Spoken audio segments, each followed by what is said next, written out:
ஆயனுக்கு செவிசாய்க்கும் ஆடுகள் ஆவோம். எல்லாரும் உங்க இதயத்தில் கையை வச்சு நான் சொல்ற திரும்ப சொல்லுங்க.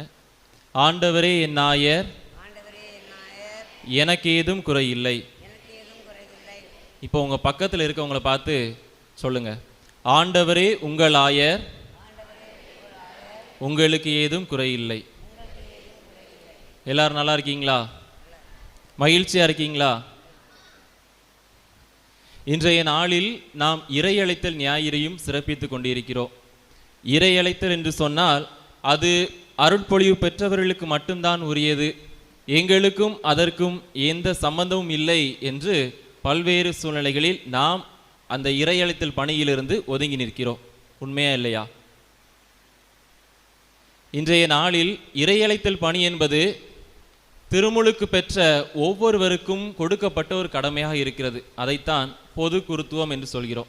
திருமுழுக்கு பெற்ற எல்லா நபர்களும் இந்த இறையழைத்தல் பணியை, இறைவனின் பணியை செய்ய நாம் இன்றைய நாளில் அழைக்கப்படுகிறோம்.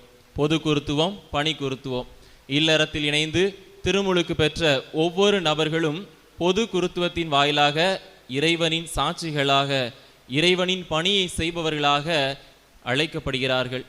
பணி குருத்துவம் என்று சொல்லும்போது அருள் பொழிவு பெற்ற நபர்கள் இந்த பணியினை இறைவனின் ஆசிரால் எடுத்து சொல்ல அழைக்கப்படுகிறார்கள்.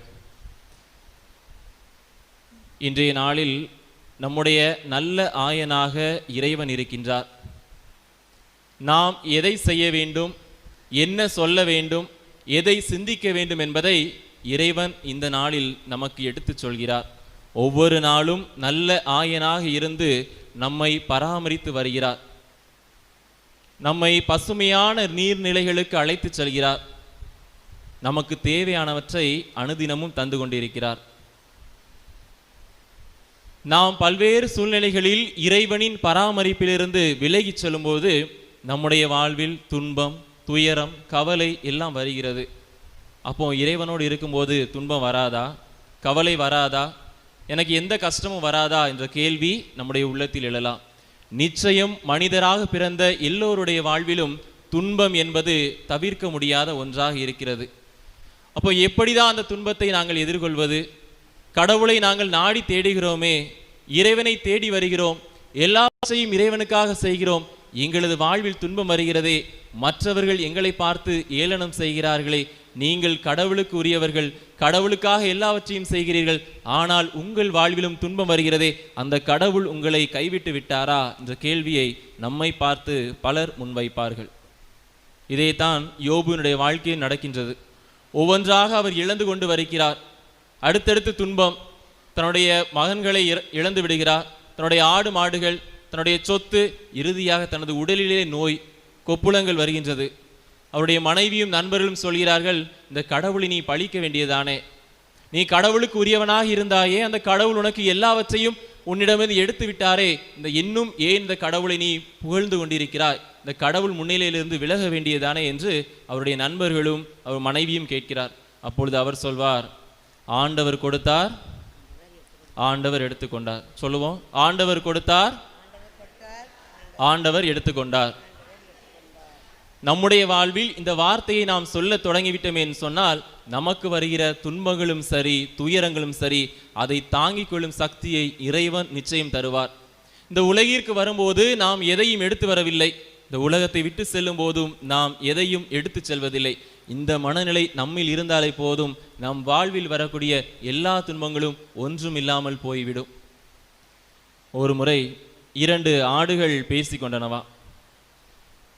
எப்போவுமே இந்த ஆயன், நம்முடைய தலைவர், ஒரே இடத்துக்கு தான் நம்மளை கூட்டிட்டு போறாரு, நமக்கு போதுமான உணவு கிடைக்க மாட்டேக்கு, மற்ற ஆடுகளும் இங்கே இருக்கிறதுனால நம்ம நாளைக்கு வேற ஒரு இடத்துக்கு போவோம், நமக்கு தேவையானதை நாமே தேர்ந்தெடுப்போம் என்று இந்த 2 ஆடுகளும் பேசிக்கொண்டு அடுத்த நாள் வருகின்ற பொழுது ஆயனின் பார்வையிலிருந்து விலகி வேறு திசை பக்கமாக அவை சென்றன. போக போக அந்த இடமெல்லாம் பசுமையாக இருந்தது.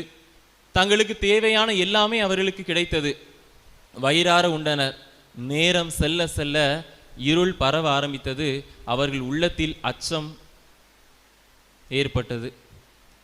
ஐயோ, நாம் எங்கு இருக்கிறோம் தெரியவில்லையே, எங்கு தங்க போகிறோம் தெரியவில்லையே, நமக்கு பாதுகாப்பு கிடைக்குமா, இவ்வளவு நாள் நாம் ஒரு ஆயனின் பாதுகாப்பில், ஒரு தலைவனின் பாதுகாப்பில் இருந்தோம், இப்போது நாமோ தனித்து விடப்பட்டிருக்கிறோம் என்பதை அந்த 2 ஆடுகளும் அப்போது உணர ஆரம்பித்தன.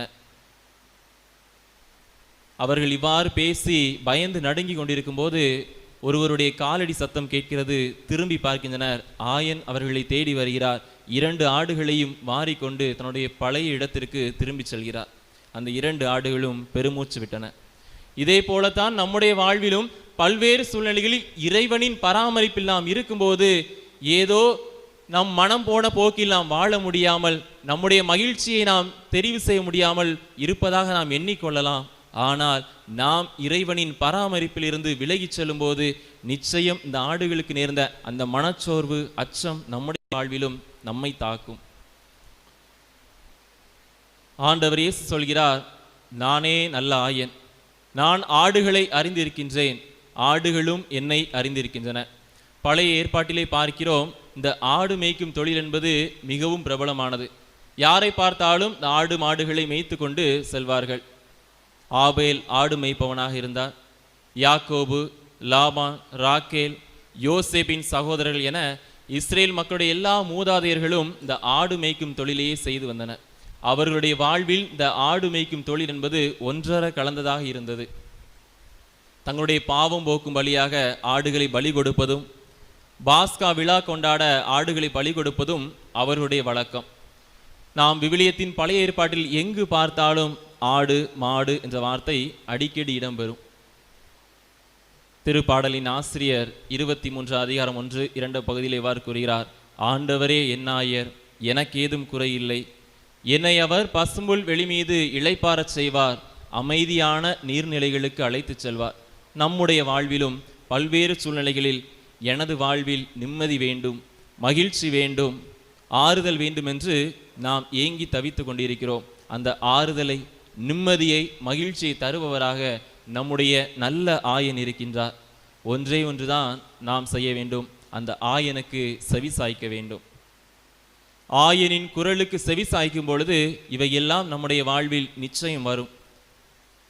நிச்சயம் துன்பங்களும் வாழ்வில் வரும். ஆனால் அந்த துன்பங்களை தாங்கிக் கொள்ள இறைவன் நமக்கு நிறைவான சக்தியை தருவார். இந்த ஆயன் எதற்காக இந்த உலகிற்கு வந்தார் என்று பார்க்கின்ற பொழுது யோவான் நற்செய்தி 10வது அதிகாரம் 10வது வசனத்திலே பார்க்கிறோம், ஆடுகள் வாழ்வு பெறும் பொருட்டு, அதுவும் நிறைவாக பெறும் பொருட்டு நான் வந்தேன் என்று இயேசு முன்மொழிகிறார். ஆடுகளாகிய நாம் வாழ்வு பெற வேண்டும், அந்த வாழ்வையும் நிறைவாக பெற வேண்டும் என்பதற்காகவே இயேசு இந்த உலகிற்கு வந்தார்.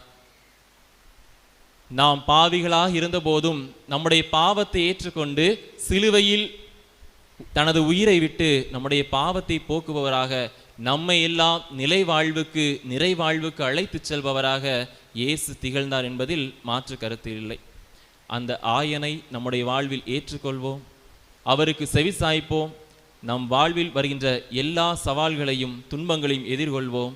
அதற்காக அருள் வேண்டி இத்திருப்பலியில் தொடர்ந்து மன்றாடுவோம். இறைவன் நம்மை நிறைவாக ஆசீர்வதிப்பார்.